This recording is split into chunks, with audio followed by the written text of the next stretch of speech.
হাই friends, কি খবৰ? আশা কৰোঁ সকলোৱে ভালে আছে। ফ্ৰেণ্ডছ, আমি আজি দুয়োজনীয়ে গৈ আছোঁ গুৱাহাটী হেংৰাবাৰী লিচু বাগানত থকা নামনি শিৱনগৰৰ শিৱ মন্দিৰ এটালৈ। ফ্ৰেণ্ডছ, আপোনালোকক মই কামাখ্যা মন্দিৰ, বালাজী মন্দিৰ আৰু ভীমাশংকৰ মন্দিৰ দৰ্শন কৰাইছোঁ, কিন্তু আজি যিটো মন্দিৰলৈ গৈ আছোঁ এইটো জাগ্ৰত শিৱ মন্দিৰ হয়। আৰু মোৰ উদ্দেশ্য এয়া যে এই ভিডিঅ'টো চাই আপোনালোকে যিমান পাৰে সিমান শ্বেয়াৰ কৰিব, যাতে আন 10জনেও এই মন্দিৰটোৰ বিষয়ে জানে, দেখে আৰু ইয়ালৈ আহি বাবাৰ আশীৰ্বাদ ল'ব পাৰে। ভক্তবান ৰাইজৰ সঁহাৰি পালে এই মন্দিৰটোও আমাৰ কামাখ্যা মন্দিৰৰ দৰে এটা শক্তিপীঠলৈ ৰূপান্তৰ হ'ব। গতিকে ফ্ৰেণ্ডছ, যিমান পাৰে পৰিয়ালবৰ্গ, বন্ধুবৰ্গ সকলোৰে লগত এই ভিডিঅ'টো শ্বেয়াৰ কৰিব আৰু আপোনালোকে ভিডিঅ'টো সম্পূৰ্ণ চাব, কাৰণ ভিডিঅ'টোত গোটেইখিনি কথা আপোনালোকক জনোৱা হৈছে। ইয়াৰ মহিমা আপোনালোকে ইয়াতেই বুজি পাব। চ' ফ্ৰেণ্ডছ, আমি আহি মন্দিৰটো পালোৱে। অকণমান পাহাৰৰ ওপৰত হয়, ৰাস্তা ভালদৰে ভাল হোৱাই নাই, তথাপিও ইয়াতে ধুনীয়াকৈ আহিব পাৰে আৰু ইয়াৰ প্ৰাকৃতিক সৌন্দৰ্য খুব ধুনীয়া। এই বাটেৰে আমি এই ঘৰটোৰ পিছফালে আছে মন্দিৰটো, তালৈকে যাম। আমি ইয়াৰ পৰা উঠি আহি এই মন্দিৰটো পালোৱে ফ্ৰেণ্ডছ। কওকচোন ফ্ৰেণ্ডছ, মোৰ লগতে এই শক্তিপীঠটো দৰ্শন কৰোঁ। এয়া যে শিল দুটা দেখিছে, এই শিল দুটাৰ ভিতৰতে আছে বাবাৰ পদচৰণ। চাওকচোন ফ্ৰেণ্ডছ, মোৰো কি ভাগ্য আপোনালোকক লগত লৈ এই শক্তিপীঠলৈ আহিব পাৰিছোঁ। গতিকে ভিডিঅ'টো সম্পূৰ্ণ চাওক আৰু গোটেইখিনি কথা ইয়াৰে পুৰোহিতৰ মুখেৰে আপোনালোকে শুনক। আৰু মই পুৰোহিতৰ নাম্বাৰটো আপোনালোকক ইয়াতে চেণ্ড কৰি থ'ম। চ' আপোনালোকে ইয়ালৈ আহিলে পুৰোহিতৰ লগত যোগাযোগ কৰি আহিব পাৰিব। এয়া চাওকচোন, ওপৰৰ পৰা ভিউটো অলপ দেখুৱাইছোঁ, সঁচাকৈ হয়নে ধুনীয়া। এই মন্দিৰটোৰ বিষয়ে বহুতে নাজানে ফ্ৰেণ্ডছ, ময়ো জনা নাছিলোঁ। মই এজন ভাইটিৰ মুখতে এই মন্দিৰটোৰ বিষয়ে শুনিলোঁ আৰু ৰ'ব নোৱাৰি আপোনালোকক লগত লৈ ইয়ালৈ ঢাপলি মেলিলোঁ। আহকচোন ফ্ৰেণ্ডছ, ভোলানাথক দৰ্শন কৰাৰ আগতে গণেশ বাবাক দৰ্শন কৰোঁ। এয়া যে শিলটো দেখিছে, এই শিলটোত গণেশ বাবাৰ মুখখন ধুনীয়াকৈ দৃশ্যমান হৈ আছে। এয়া কোনো মানুহে কৰা নাই ফ্ৰেণ্ডছ, এই শিলত আগৰ পৰাই আছিলে। মানুহে জংঘল চাফা কৰিব আহোঁতে এই শিলটো পাইছিলে। চাওকচোন ফ্ৰেণ্ডছ, দুটা প্ৰকাণ্ড শিলৰ মাজত ভোলানাথ কি ধৰণে স্থাপিত হৈ আছে। আৰু যে এই পূজাৰীজনৰ কাষতে আছে প্ৰকাণ্ড শিলটো, তাতে আছে মহাদেৱৰ পদচৰণ। আপোনালোকক ভালদৰে দেখুৱাম ৰ'ব ফ্ৰেণ্ডছ।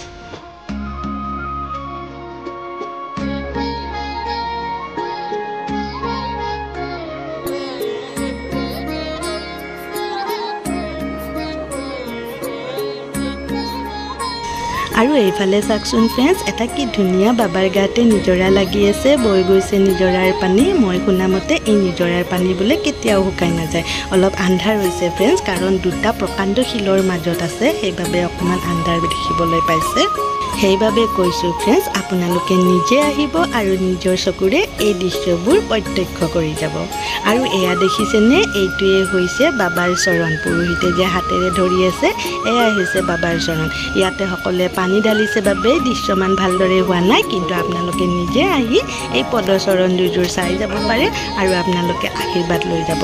ইয়াৰ মহত্বও আপোনালোকে শুনিবলৈ পাব ফ্ৰেণ্ডছ। ইয়াৰে পুৰোহিত আৰু স্থানীয় লোকে মোক গোটেইখিনি কথা জনাইছে। চ' আপোনালোকে ভিডিঅ'টো সম্পূৰ্ণ চাওক আৰু ইয়াৰ মহিমাৰ কথা নিজে জানি সকলোকে জনাওক।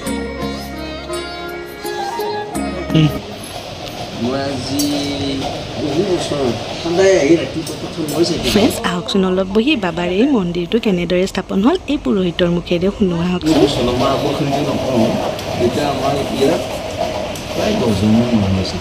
আৰু একদম অৰিজিন মানে এইটো মানুহ যে দেখিছে অহিৰ, এই মানুহটো যে দেখিছে, এই দেউতাকে এই মাটিখিনি দুটা সংৰক্ষণ অৰিজিন তাৰমানে আমাৰ।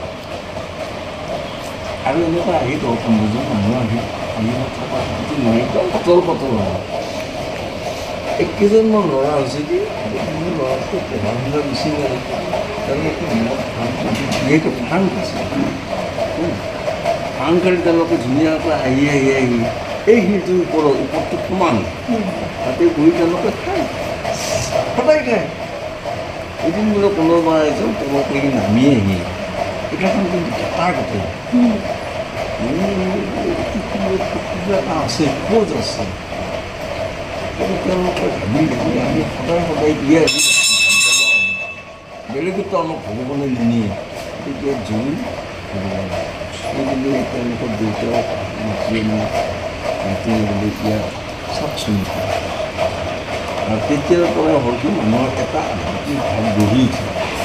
মানুহবিলাক কম এজন হৈছে, যেতিয়া ঘূৰি এদিন হ'ল কি মই কোৱাহি শুনিছোঁ হা মই দেখা নাই এইটো যে কোনোবাই কেতিয়াবা পাৰিলে আহিব চাকিয়া খৰ ভাল আহিব নোৱাৰে তাৰমানে এইখিনি এদিন হ'ল কি মানে গধূলি চাকি এখন জ্বলি গতিকে কোনোবাই আহি দেখিলে যে চাকি জ্বলি আছে ইজনক মানুহ কম আছিল ই আকৌ যে কাকো সদায় চাকি দিছে নেকি দিয়া নাই তাত জ্বলি আছে আৰু তেতিয়াৰ পৰা আকৌ মানুহবিলাকৰ অন্তৰত মই বেছি ভাল 1992 মানে এই বস্তুটো আৱিষ্কাৰ হৈছে আৱিষ্কাৰ মানে আমাৰ এতিয়া অৱস্থা আগতেই কিন্তু বস্তুটো তেতিয়া মই মানুহৰ আহি দেখিছোঁ তেতিয়াৰ পৰা আৰু 1996ৰ পৰা আমাৰ ইয়াত মানে স্থায়ী ধৰি সদায় শিৱৰাত্ৰিৰ দিনা পূজা কৰে এতিয়ালৈকে চলি আছে আমাৰ চিলভাৰ গোল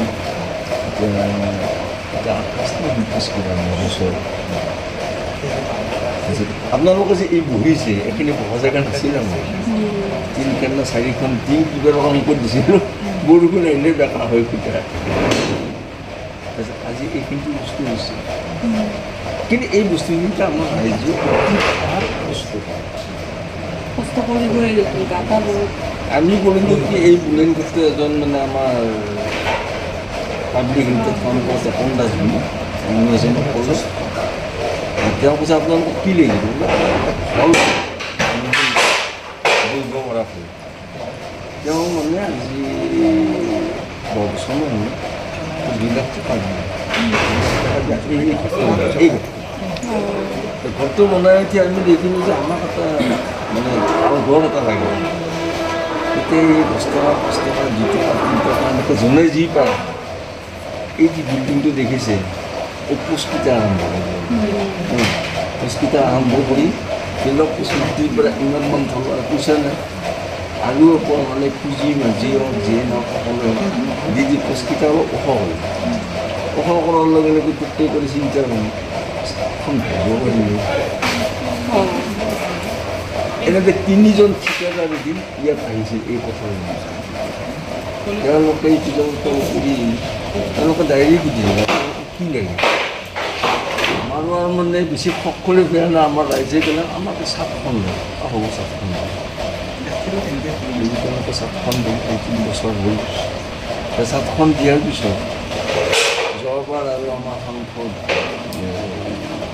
ভুৱনেশ্বৰ কলিতা তেওঁ নিজৰো পইচা দিয়ে আমাক এই তেওঁলোক ঘৰটো আছে ৰুমবিলাক এজনে আহি পেলাই আকৌ ষ্টেজ কৰিলে এখন ষ্টেজ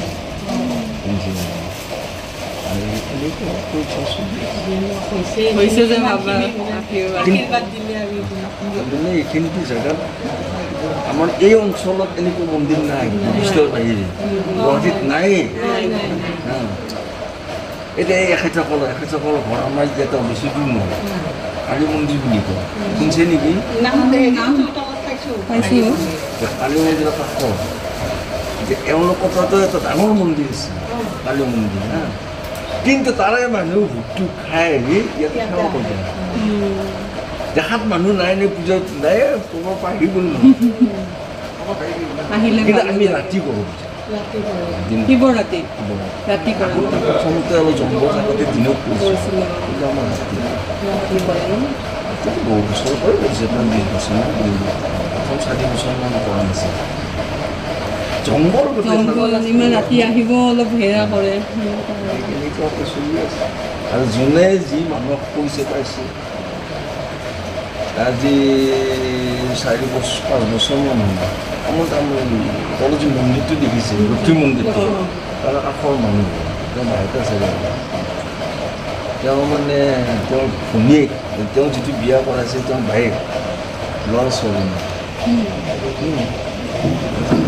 আমাক কোনোবাই ক'লে যাতে মানুহক কৰকচোন তেওঁ মানুহক কৰি এদিন মানে থোক তাতে কলেজ হৈ গৈছে কলেজ পূজা কৰি এতিয়া 3 বছৰ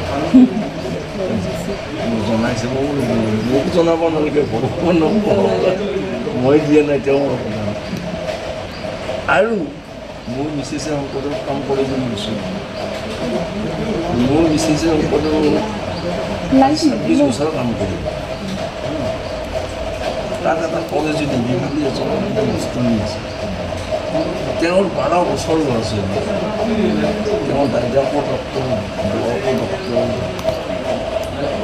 আমাৰ আগতে বেলতলাত আছে এখন কলেজ তাৰপৰা আমাৰ এইখনক তেওঁৰ লগত চিনাকি হ'লে আমাৰ বাইদেউ আহি কওকচোন আৰু আমাৰ তাত মন্দিৰ শিলা মন্দিৰটো মানুহক কথা কৰি আছে সৰুছে শৰাই দিব শৰাই তুমি কি দিবা লাগে নেকি শৰাই চাই লৈ যাওঁ আহি দিলে আমাৰ ঘৰত আহি ধুনীয়াকৈ মাৰি আজি তাৰ 18 বছৰ আগৰ কথা এতিয়া ল'ৰা 16 বছৰ মেট্ৰিক পাছ কৰিলে ফ্ৰেণ্ডছ এই মন্দিৰটোৰ বিষয়ে যদি আকৌ আপোনালোকে ভালদৰে জানিব বিচাৰিছে বা ইয়ালৈ আহি আপুনি শৰাই ভাগ দিব বিচাৰিছে আশীষ ল'ব বিচাৰিছে তেনেহ'লে এই পুৰোহিতৰ নাম্বাৰটো মই ইয়াতে আপোনালোকক দিছোঁ আপোনালোকে এই পুৰোহিতজনক কণ্টেক্ট কৰিলে সকলো কথা আৰু ভালদৰে বুজি পাব আৰু দেখিবলৈ পাব আৰু তেওঁলোকৰ পৰা আশীৰ্বাদো ল'ব পাৰিব ফ্ৰেণ্ডছ বাবাৰ মহিমা শুনাৰ পিছত তেওঁলোকে আমাক ইমান ধুনীয়াকৈ চাহ খাবলৈ মাতি আনিলে তেওঁলোকৰ অনুৰোধ ৰাখি আমি চাহ খালোঁ ফ্ৰেণ্ডছ আজি আমাৰ হৈ গ'ল শিৱ মন্দিৰ ঘূৰা এইফালে গুচিয়ে যায় যাব দে আমাৰ আজি শিৱ মন্দিৰ ঘূৰা হৈ গ'ল এইটো আছিল লেচু বাগান কি আছিল শিৱনগৰৰ শিৱ মন্দিৰ ঐতিহ্য মন্দিৰ হয় খুব ভাল লাগিলে ঘূৰি কেনে আৰু এই ভণ্টি আহিছিলে আৰু ভাইটিটো আহিছিলে এইফালে হেলমেট পিন্ধি আছে সি নাহে ইয়াতে চ' এতিয়াতো আমাৰ ভাল লাগিছে আপোনালোকৰ যদি ভিডিঅ'টো ভাল লাগে এটা লাইক কৰিব আৰু ভিডিঅ'টো চাই কেনেকুৱা পালে এটা কমেণ্ট কৰিব লগতে চেনেলটো শ্বেয়াৰ কৰি দিব যাতে আৰু লোকে এই ভিডিঅ'টো চাব পাৰে আৰু এই মন্দিৰটোলৈ আহিব পাৰে চ' আপোনালোকেও আহিব এবাৰ দৰ্শন কৰি যাব বাবাৰ আশীৰ্বাদ লৈ যাব ছাবস্ক্ৰাইব কৰিব নাপাহৰিব দেই নিউসকলে আজিলৈ আকৌ আহিম পুনৰ নতুন এটা ভিডিঅ'